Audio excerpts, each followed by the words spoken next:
So I have been noticing, and we have it here down in Miami, Florida as well, where we have these large salons because the braiding, the plaits, the individual braids, different things like that are really, really like the thing, especially this in summertime.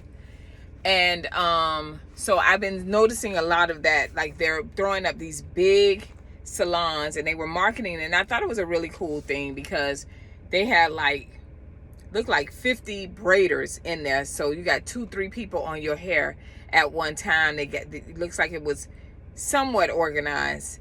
And so I thought it was really cool. Another thing we have that's going on, I know here in Miami, Florida, we have the 24-hour. I think they're in Miami. They might be in Broward. They have the 24-hour hair salon as well, which I thought was really, really cool. I remember living in North Carolina, and they had, at the time, I missed them things, y'all. Them things was everything. I had never heard of a day party, but they had the tournaments and the basketball tournaments in North Carolina. They took it out. And it was like you had the day parties, then at night you had the night parties, and then, you know, they had the tournaments and things like that. But it was just a really cool thing. Didn't have any violence and stuff like that. It was just a great time or whatever. So being a hairstylist, I was doing hair, but when they had a day party, I'm like, oh my God, I want to experience the day party. So, but my clients would come in. I couldn't go to the day party because my clients be like, Lee, I need you to touch up my hair, wash it real quick, flat iron it or whatever, because I'm going back out. They did the day party, they done danced their butt off, and then they, you know what I'm saying, they go back out. And so I think the 24-hour thing is a really cool thing. The concept is really great. However, today this video is for my clients or clients that say, hey, what do I look for when you coming into those type of large salons where they got all these clients? I mean, they got all these hairstylists ready to service you, right? So the first thing I would tell you to do is look at the vision of the salon. Now, if some people say, why the client need to look at the vision of the salon? Well, the vision of the salon is going to tell you a lot about what you're coming into. And you always want to make sure that the sole purpose when you go into a business, any kind of business, but especially when it comes to the hair salon, that they put the customers first, that they recognize that they wouldn't even be able to have a salon unless the customer is there. So if the vision doesn't match what they're marketing, that's the issue, right? So the vision, meaning that what is their vision? If you go in and you ask, hey, what's the vision of the salon? Because the vision is going to tell you the motive. So if the motive is just get the money in, guess what that means? That means they're going to be lacking in other areas, and you as the client are going to be the one that suffers in the end. So it's the first thing you want to look for. What's the vision of the salon? We know one of the vision is have 24 hours of customer service and hair service that can get you what you need to start your day. Maybe you're traveling out of town. I used to have to get up at 3 a.m. to go service my clients. So it could be one of those, that could be the reason, right? So the first thing you want to know is, okay, what am I walking into? I'm coming here at 2 a.m. in the morning. What is it to expect? Am I coming in here and they acting like they doing me a favor? So, you know, automatically you don't want to do that. The second thing you want to know is, who's the owner? What's the mindset of the owner, right? We talk about vision, we talk about motive. The owner is in anything in life. Let me explain this to you. Whatever the leader is, whoever the leader is, whether it's in the church, whether it's in any kind of business or whatever the mindset of the leader is, it's going to trickle down into the body, right? It's like your head of your household. If your husband is the head of the household, who is he? Because when people come into your home, that's who they're going to know. You know what I'm saying? Or if you're the head of your household as a single mom or single woman, then who are you? What's your personality like? What are your beliefs? I know you like, well, why I care about her beliefs? I don't care about her beliefs. I'm not talking about those type of beliefs. I'm talking about beliefs as a professional. Does she have people skills? Does she have customer service? Does she value her customers? So you want to be able to talk to the owner, or at least know about the owner, because maybe she's a person that is people that buy salons, but they're not in there. So those two things are going to tie in the vision and what's the motive, and then finding about the owners. So even if they're not in there, like, well, what do? They just invest in properties? Do they? Okay, who's the manager? That's the next in line. Who's the manager? Who's running this? What are the rules? What kind of rules do they have? What happens? What are the policies when it comes to refunds? They should have refund policies, right? What are the rules when there's something that goes on that as a customer I'm not happy with? Like, what are the steps that you take to deal with your stylist? Let's say if it's a commission-based salon. If they are individual booth renters, they are business owners. So again, you're going to look at it, go in it at the same way, but those are the things you're looking for. Well, okay, what's her vision? Am I just another number to her and she just want to collect money, right? How does she conduct herself? Does she have people skills? Will she take things personal? Now we tying into customer service. Will she take things personal if I tell her, based on the picture, that's not really what I wanted? You know what I mean? I was hoping to get this. And she's able to go in and fix it, apologize, go in and fix it and do it. Those are the things that mean a lot. How does she look as, now we're going into customer service, because I'm looking on the thing. Customer service, how does she look, right? Because now the customer service is going to play a role, because they have this thing called centrophobia. So now you're coming into, some people may have issues coming into large places where there's a lot of people. My mom had phobias, and she told me about it later on. I was like, the one phobia was the little people. She was terrified of the little people. I don't want to say the wrong word. So she was terrified of them. But the other thing she told me was that, and she was a people person and people loved her. My mom was really, really a funny person or whatever. But one of the things she said she had a phobia was being in a room full of people. And I was like, really? Because she does what she said. Inside it was like, get him away from me, get him away from me. Oh my God, oh my God, oh my God. Please, please. She said she would have like these little panic attacks. So as a business owner, whether you're renting a booth or whether you're going into a place like that, the braiding salon, where you got all these people that are around you talking loud, different conversations going, it can be overwhelming. And I don't know if people understand it. The owners, the managers, the hairstylist, your hairstylist is responsible for setting the atmosphere in the room. All right? They're responsible for that. They're responsible for knowing who their customers. Now, if you're new, that's different. But if you're a customer that has been coming for a certain time, they kind of know what you like and what you don't like. So if you as customer service, that's part of the thing. Once you kind of understand, I had a client that didn't like her hair being done, even though she had hair. She didn't want to do her hair in a room full of women. So we had a private room set up so we can accommodate her and lay everything out for her, whether she needed a nice drink, wine, a glass of wine, or whatever it was. And that we would call the day before to say, hey, how's work going? Just building the reputation with our clients, right? I miss having a salon. I don't know, y'all, but I don't miss that overhead. I don't miss all that stuff. But so, because I had some good clients, y'all. I still have good clients that come to me. You guys know I've done some videos, but I really had some great clients, working class women that was doing it all, bosses. They were bosses, but you understand what I'm saying? They weren't walking around, I'm all shit, not like literally bosses, like had like 150 employees. I had really great people.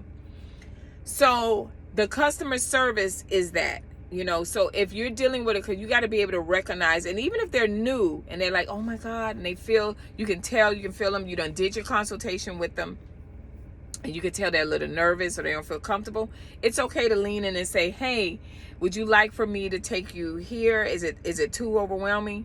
So when you're coming into those places like that, it sounds great. But at the end of the day, if you're a person that has anxiety and you may deal with those, mental issues, it doesn't mean that you're crazy, but that's something that you may deal with. That's something you want to look for. Does my hairstylist or those hairstylists that I'm going into, Will they pay attention to that? Will they be able to accommodate me with that? Maybe you do have it already and you let them know and they can be able to accommodate you. The other thing is that you want to look for is, I want to say 70% of you go to any place, but we're talking about this place because it's got like 50 hairstylists or whatever.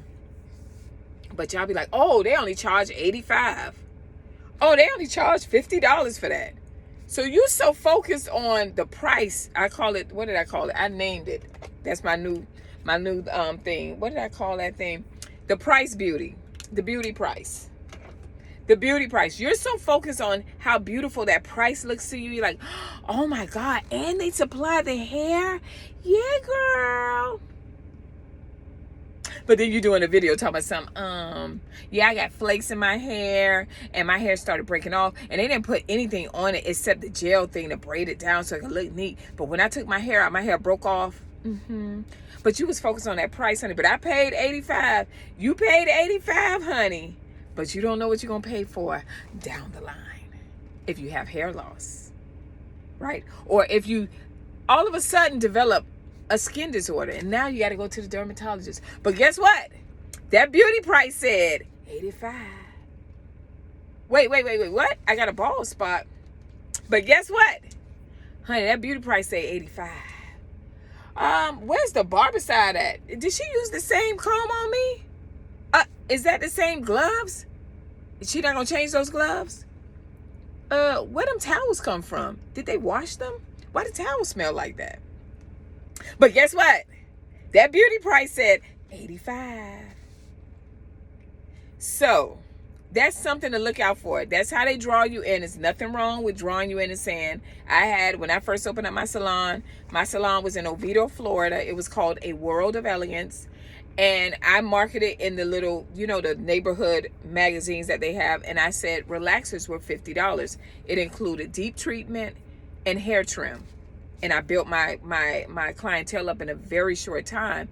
But I didn't change the price because quality, I knew I was going to give great quality and the quantity was going to build. So I didn't have to charge, of course it's going, now you're asking for color and different things, it's going to be a different price. But that's how my base, because most people at that time was doing relaxers, I did very, very well. I didn't have to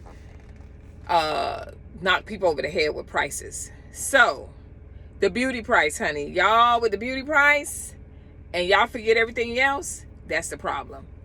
And let me see what else I got. I got one more thing, I believe, and we are done in here.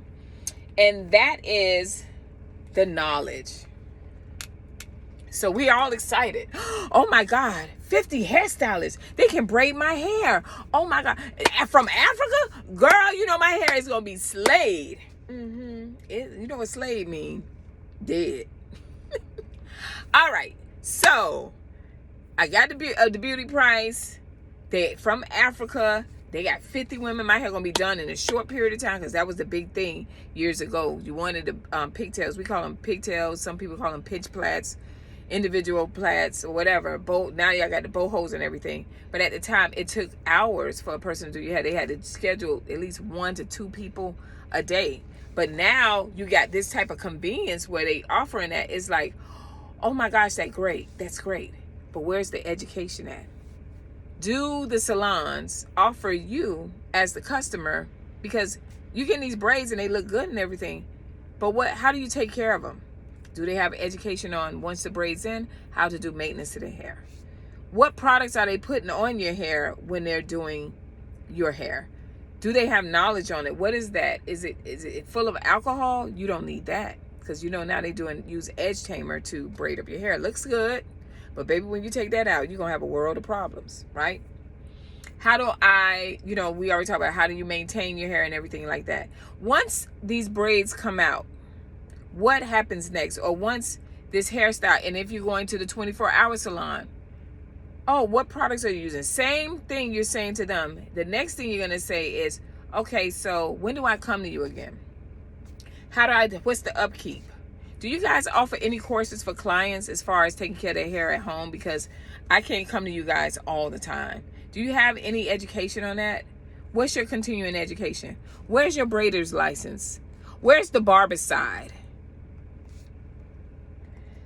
In my salon, we had seminars once a month, because if we saw a shift where women were dealing with, they're going swimming and they were dealing with some type of challenges, or they were experiencing hair loss of any kind, we held seminars for them. We fed them. We gave them a glass of wine. They came in we would cut off a particular day early in the week, like a Tuesday, and the women would come in, and we would assist them. We would talk to them. We would educate them on their hair. We would do demonstrations, or I'm sorry, not Tuesdays, on Sundays. And we just did an hour of that and just educated them. If these salons are not offering you these things, because you focus on the two beauties, the beauty price, and then you're focused on the convenience where you can come in and come out, right? And then you got all these people, so you're not going to be sitting there forever. That's great. But don't forget, you want to keep your hair before, during, and after. So if these businesses, the people that are opening 24-hour salons, don't have top quality products, right? Don't have the education, don't have the customer service, don't have the cleanliness. They should have a bunch of combs. They should have barbicide, because you don't want somebody that may have some type of illness or a contagious thing, and they're using that same comb on you. If you don't see any of these things, don't go. Period, point blank. I just did a video on you guys talking about boycotting the African salons, right? I don't care what salon it is, the African braiding salon or whatever. If you come into a place and they only offer half, and you know that if you continue to go to them, or if you go to them, there is a risk that you could lose your hair or whatever, don't do it. Stop patronizing businesses that are not willing to give you the creme de la creme. And I'm going to tell you this, and you may not like it. There are a lot of other races of salons that I have worked in that don't do the things, that value their customers, that respect their customers. Not saying that we don't have our own salon, black salons, that don't do that as well. They respect, they value you, they understand who you are, they're grateful, they're appreciative of everything that you do, and because you black women are one of the greatest supporters when it comes to the beauty world. But if you don't recognize that in yourself, and people can pick up on that because they in it for business and you're another number and they about money, if you're willing to do it, go ahead. But if you got the common sense to know that if there's one, there's another. Y'all ever heard the saying where somebody one monkey don't stop no show? One monkey don't stop no show. If they got one salon that does that, it's another salon somewhere that does the same thing. If it's one braider that you was going to and you really liked her, but it didn't work out, there's somebody else that's 10 times better than that person. There's always somebody better. But it's up to you to care about your hair and your health and everything else, to be able to say, you know what, that place, it seems nice, but that might not be for me. These are the things to look for. I pray that this video has helped you, and please don't forget to like and share. Share meaning share your comments, and also share, right? And just tell me what else, if you have something else you want me to discuss, I'll be more than happy to help you. I am here for this community, to educate you guys, to enlighten you on some things that you may not even pay attention to, but you need to. All right, I will see you guys next video. Bye.